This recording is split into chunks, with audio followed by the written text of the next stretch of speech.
Hi friends, నమస్తే. ప్రస్తుత సమాజంలో సామ్యవాదం, సోషలిజం, కమ్యూనిజం, సమసమాజం అనే పదాలు ఉపయోగిస్తే చాలు ఒంటి కాళ్ళ మీద లేచి నిలబడతారు జనాలు. అదే వాళ్ళకి కొన్ని సినిమాలు అయితే బాగా నచ్చుతాయి. శ్రీమంతుడి సినిమాలో రవికాంత్ అనే ఆయన పెద్ద పారిశ్రామికవేత్త. ఆయన కొడుకు హర్ష. ఆయన కంపెనీలో పనిచేసే ఒక వ్యక్తి మాధవరావు. ఈ మాధవరావు గారు ఒక రోజున ఆ కంపెనీలో ఒక మూలగా వేరే వ్యక్తితో మాట్లాడుతూ ఉంటాడు కూతురు సంబంధాన్ని గురించి. 20 లక్షలు కావాల్సి వస్తుంది, నేను ఎక్కడ పోయేది ఏమని అతను బాధపడుతూ ఉంటే ఆ విషయాన్ని వింటాడు హర్ష ఆ రోజు ఆఫీస్కి వచ్చినప్పుడు. విన్న తర్వాత పెళ్లి చూపులు జరుగుతున్నప్పుడు సడన్గా వెళ్తాడు హర్ష. వెళ్ళినప్పుడు ఆశ్చర్యపోతాడు మాధవరావు. బాబు హర్ష, మీరేంటి ఇలా అని అన్నప్పుడు, మన రజనీకి పెళ్లి చూపులు అంటే వచ్చానండి అని అన్నప్పుడు ఈ కుటుంబం మొత్తం ఆనందపడుతుంది.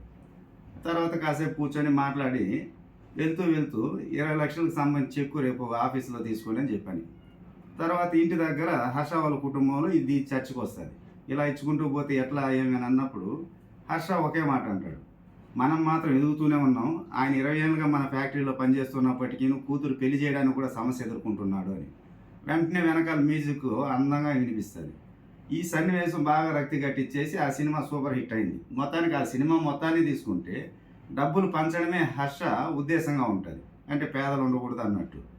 ఆ సినిమా నచ్చింది. కానీ నిజంగా మార్క్సిజంలో ఒక పారిశ్రామికవేత్త తనకు వచ్చిన ఆదాయంలో సగభాగాన్ని ఆ ఫ్యాక్టరీ కార్మికులకు పంచాలన్న సిద్ధాంతం దగ్గరకు వచ్చేసరికి మాత్రం ఇది కరెక్ట్ కాదబ్బా అంటారు.